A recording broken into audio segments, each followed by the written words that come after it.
On September 3, 2025, the world's eyes turned to Beijing's Tiananmen Square for a grand military parade. The square, steeped in history, became the stage for a display that blended tradition with modernity, drawing millions of viewers both in person and across the globe. The event marked the 80th anniversary of the end of World War II, a day of deep national significance for China. It was a moment to reflect on the immense sacrifices made by generations past and to honor the enduring spirit that carried the nation through one of history's darkest chapters. It was both a commemoration of sacrifice and a showcase of modern strength, a message to the world that China is a major power with global ambitions. The parade's scale and precision were a testament to years of preparation and the country's rapid technological advancement. The parade honored millions lost in war, reinforcing a narrative of resilience and victory. Veterans and families stood side by side, their presence a living reminder of the cost of peace and the value of unity. Yet it was also a display of military might, signaling China's readiness to defend its interests.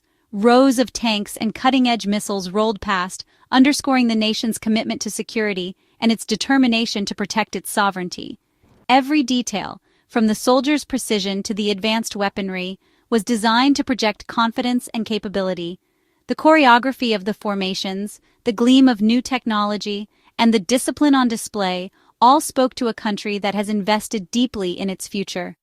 The event embodied the Chinese dream of national rejuvenation, a core theme of President Xi Jinping's leadership. It was a visual affirmation of a nation striving to reclaim its place on the world stage, united under a shared vision. For the Chinese people, it was a moment of pride in their country's achievements. Generations young and old came together, their faces lit with hope and patriotism, celebrating not just military prowess, but the progress of a nation. President Xi used the occasion to deliver a significant address, not of war, but of peace. His words echoed across the square, calling for remembrance, unity, and a commitment to a peaceful future. As tanks rolled and jets soared, he called for a new era of global cooperation. The spectacle in the sky and on the ground was matched by a vision of shared prosperity and mutual respect among nations. The world was invited to witness China's strength, but also to hear its promise, to use that strength for peace and stability. Diplomats and dignitaries from around the globe watched, their presence a sign of China's growing influence and the importance of its message. In a time of global uncertainty, this message resonated far beyond China's borders. The parade was not just a national event, but a global statement, one that invited the world to imagine a future shaped by both power and peace. The 70-minute parade was the largest in modern Chinese history, a spectacle that drew the eyes of the world to Beijing. Never before had such a vast array of military might been assembled in one place, with every detail meticulously planned to showcase the nation's strength and unity. It was a breathtaking display of military precision and technological prowess, with each movement and maneuver executed flawlessly. The parade was not just a show, but a demonstration of the discipline and innovation that define China's armed forces today. Thousands of PLA troops marched in perfect unison, their synchronized steps echoing across Tiananmen Square. They formed a living symbol of discipline, unity, and unwavering national pride, representing the heart and soul of China's military tradition. The ground shook as convoys of tanks, armored vehicles, and missile launchers rolled by, showcasing China's latest military hardware. The sheer scale and power of these machines left a lasting impression on all who witnessed the event, both in person and around the globe. Advanced drones and new missile systems, including giant underwater drones and the latest Dongfeng ballistic missiles, made their public debut. These cutting-edge technologies highlighted China's commitment to innovation and its determination to lead in the next generation of warfare. These weapons signaled China's rapid military modernization and its closing gap with other world powers. The message was clear. China is no longer just catching up. It is setting new standards in military technology. The presence of nuclear-capable missiles underscored China's status as a global force, capable of defending its interests and projecting power far beyond its borders. The spectacle concluded with a dramatic flyover. 20 stealth fighters, bombers, and helicopters filled the sky in a powerful display of air superiority and technological advancement. Colored smoke trailed behind, punctuating the display of air power and adding a sense of celebration to the formidable show of strength.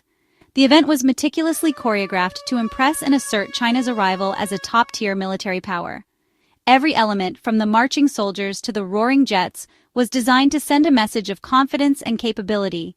It was a statement to both allies and rivals. China is prepared for the challenges of the future, and it intends to play a leading role on the world stage. The parade was not just about hardware, it was about projecting confidence and ambition. The world took notice, recognizing that China's military transformation is reshaping the global balance of power. At the heart of the spectacle stood President Xi Jinping, a commanding presence against the iconic backdrop of Tiananmen Square. Delivering a pivotal speech from the historic Tiananmen podium, Xi addressed not only the nation but the world, marking a moment of both reflection and ambition. Dressed in a Mao-style suit, Xi visually linked his leadership to China's revolutionary roots, evoking the legacy of past leaders and the enduring spirit of the Chinese people. He honored the sacrifices of World War II, framing the parade as a tribute to resilience and unity, and reminding the audience of the hardships endured by previous generations. Xi reminded the world of China's crucial role in the Allied victory, a contribution often overlooked in Western narratives, and emphasized the importance of remembering history accurately.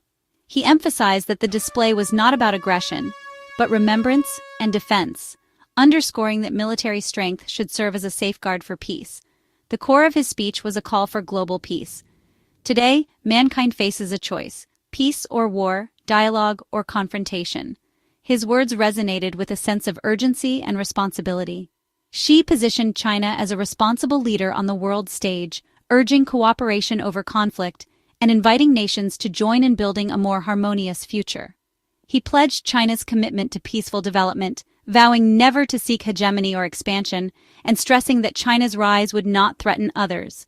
China will always be a builder of world peace, he declared, even as powerful weapons rolled by, a striking image of strength balanced with restraint. The juxtaposition was intentional, strength in service of peace, a message meant to reassure both domestic and international audiences. Xi's message was clear. China's military is for defense, not conquest, and its modernization is aimed at protecting sovereignty and maintaining stability. The world was asked to see China as a force for stability, committed to peace, and ready to play a constructive role in shaping the future of global security. Xi's speech was more than a call for peace. It was an invitation to build a new international community. He promoted the idea of a shared future for mankind, a vision central to China's foreign policy. This concept urges nations to work together on global challenges, moving beyond zero-sum competition. China offered an alternative to the US-led order, emphasizing respect for different systems and mutual benefit. The message targeted the global South, promising a more equitable partnership and a greater voice for developing nations. Critics in the West saw it as a bid to expand China's influence and reshape global rules. Despite skepticism, Xi made clear this vision is at the heart of China's diplomacy. The parade was a declaration. China is ready to lead, inviting others to join its path. The foreign leaders in attendance were as significant as the military display itself. 26 heads of state joined, with Russian President Putin and North Korea's Kim Jong Un given places of honor beside Xi. Their presence signaled a growing alignment among nations challenging U.S. influence. Putin's attendance, amid Russia's isolation over Ukraine, reaffirmed the strength of the China-Russia partnership. Kim's visit marked a deepening of strategic ties with China. Leaders from Iran, Pakistan, Belarus, and others under Western sanctions joined, forming a visible bloc opposed to the Western order. The event became a summit for an alternative world order, with Beijing at its center. Leaders from the global South, including Indonesia, also attended, highlighting China's expanding influence. For these nations, the parade was a chance to balance relations with China and the West. Their presence showed China's vision is gaining traction, even as it unsettles Washington. Just as telling as who attended was who stayed away. Major Western leaders, including those from the US, UK, France, and Germany, boycotted the event, underscoring deep geopolitical divisions. Their absence was a silent protest against China's assertive policies and its alignment with leaders like Putin and Kim. The parade, meant to commemorate unity against fascism, instead highlighted today's fractured world. U.S. President Trump's sarcastic social media response captured the mistrust in Washington. Chinese state media contrasted their parade with a lackluster U.S. event, fueling propaganda. The memory of World War II has become a new battleground for influence and legitimacy. The world that once fought together now stands divided, with China's parade as a symbol of this split. China's parade was a masterful blend of history and ambition. By tying the event to World War II's end, China framed its military power as a product of resilience and sacrifice. The message China's strength ensures it will never again be a victim of foreign aggression. The advanced weapons on display were not just for show. They signaled China's readiness for future competition, especially with the U.S. The parade projected China as a world-class military force, prepared for the strategic challenges of the 21st century.